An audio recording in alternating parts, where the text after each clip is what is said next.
Hoy vamos a ver asma.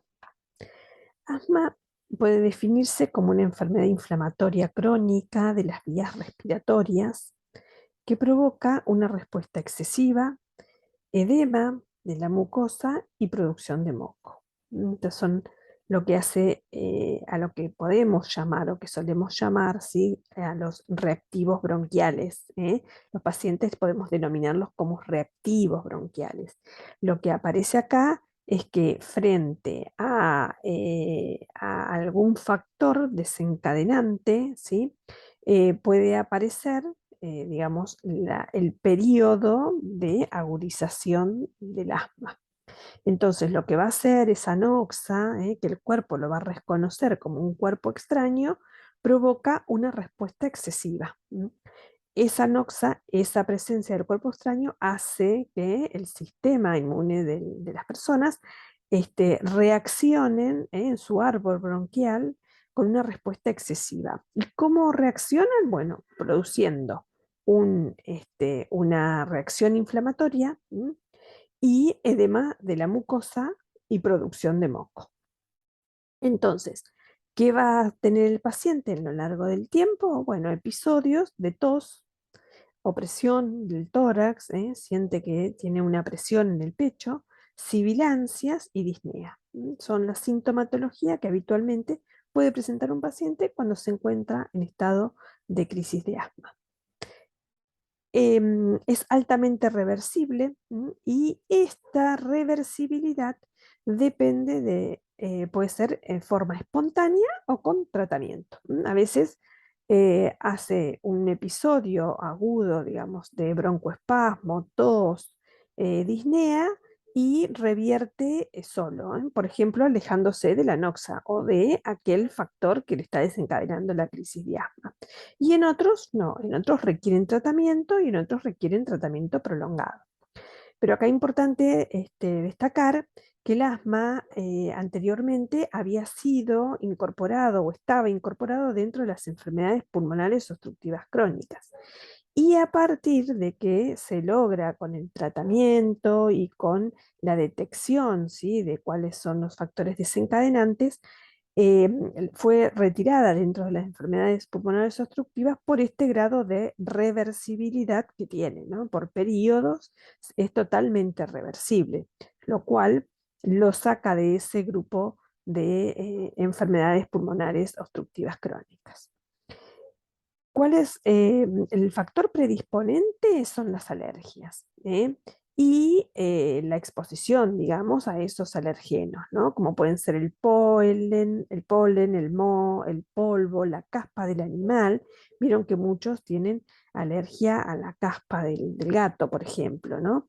Entonces, por ahí están frente al gato o en algunos lugares donde habitan, digamos, estos animales, hacen que esa caspa del animal le provoque alergia. Hoy pueda luego producirle una crisis de asma, ¿no? Entonces, digamos, como desde el paciente, la predisposición va a ser la alergia, a cualquiera de estos, ¿no? Periodos de primavera, muchas veces, en los lugares que están muy cerrados, que puede haber polvo, bueno, eso puede empezar a darle tos, y darle disnea, broncoespasmos. Bien, ¿y qué puede desencadenar? Bueno, contaminantes del aire. Bueno, si el polen está en el aire, probablemente que lo provoque. El frío, el calor, los cambios bruscos de temperatura, los olores fuertes, los perfumes, los aerosoles, esas son cosas que también pueden desencadenar. El humo, el ejercicio, muchas veces la actividad física, el estrés, alteraciones emocionales, mira, aquellos que están sufriendo un periodo, digamos, de alguna crisis emocional o personal, y hacen crisis de asma, ¿no? Entonces, para tener en cuenta, entonces es una enfermedad inflamatoria de las vías respiratorias y esto va a producir edema y moco. Eso, digamos, como signos y síntomas, tenemos la tos, la sibilancia, la disnea. Bueno, ¿y qué puede hacer? Bueno, por parte de la persona hay un factor predisponente, que son los alergenos, determinados alergenos. Frente a la exposición de esos alergenos va a tener una crisis de asma. Y después van a aparecer los factores desencadenantes que son en el momento en que se expone, ¿no? Es decir, si tiene una alergia a la caspa del animal, cuando se encuentre en algún lugar que hay un gato, ¿sí? Por ejemplo, o en la caspa de algún animal, lo que va a hacer es desencadenar una crisis de asma, ¿no? Bien, entonces si hablamos de fisiopatología, decimos que es una inflamación difusa de las vías respiratorias. Y fíjense, es reversible, que eso es lo que yo les decía, que los diferencias de los que están dentro del grupo de enfermedades pulmonares obstructivas crónicas. Entonces es una inflamación reversible y difusa de las vías respiratorias, conduce a la hinchazón de las membranas que cubren las vías respiratorias y reduce el diámetro de las mismas. Se contrae el músculo liso bronquial que produce el broncoespasmo, y causa estrechamiento y aumento de la producción de moco. Entonces, fíjense acá cómo tenemos los bronquiolos normales y los bronquiolos de una persona que está en un estado asmático. Entonces se produce la hinchazón, fíjese, la inflamación de lo que cubre las vías respiratorias, ese músculo liso que está inflamado, que está reactivo, lo que hace es contraerse y produce lo que llamamos habitualmente el broncoespasmo, porque ¿qué es lo que hace? Contrae, el músculo liso del el bronquio lo contrae, hay estrechamiento y aumento de producción de moco. Puede taponar esto los bronquios por completo, hay que tener en cuenta que, bueno, sí, en el periodo agudo, después vamos a ver cómo se mide y demás, pero bueno, taponar los bronquios por completo y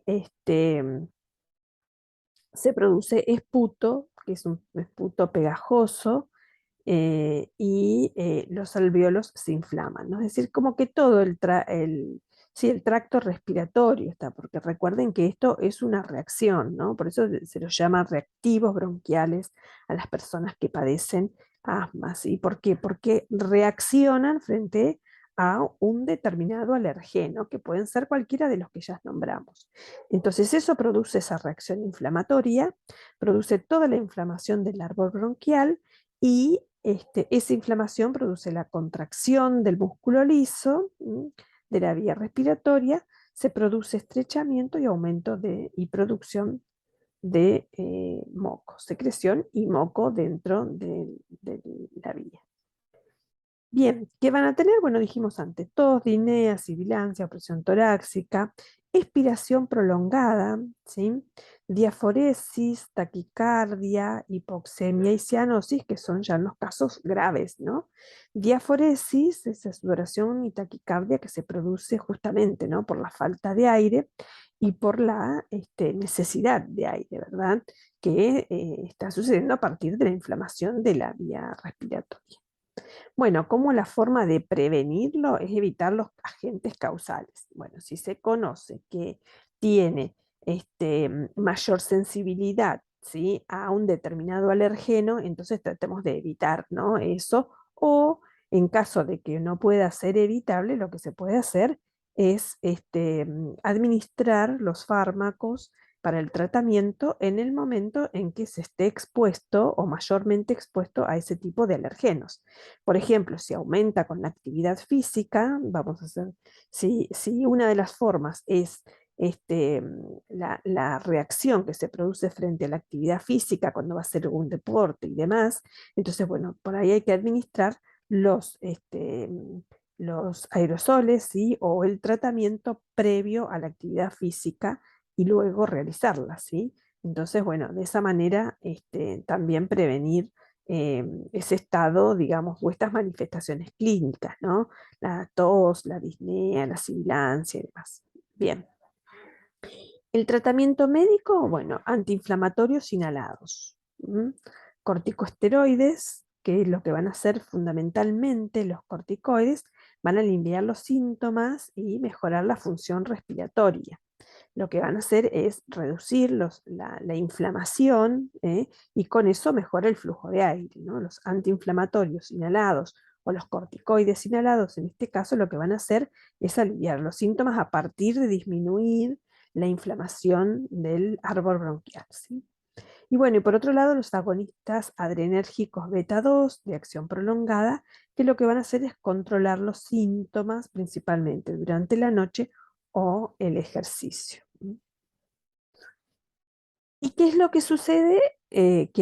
Por eso decíamos que hay periodos de reagudización, ¿no? Entonces hay momentos en que hay momentos de exacerbación de ese asma, probablemente sea o que está con un tratamiento prolongado y recibe aerosoles de forma frecuente, por un lado, y por otro lado, que además de recibir esos aerosoles de forma diaria, puede ser que también tengan una exacerbación de los síntomas. Así que por lo tanto, eso también lleva a incrementar el tratamiento o a veces a acudir a la guardia. Entonces, el tratamiento farmacológico tenemos los beta-adrenérgicos y los corticoides inhalados, que son los que les decía anteriormente para el tratamiento. Entonces, cualquiera de estos fármacos, lo que hay que hacerlo es optimizarlos en el momento de la exacerbación, ¿sí? Si no los viene usando de manera continua, lo que hay que hacer es usarlos en ese momento, ¿no? Cuando vuelven a aparecer los síntomas.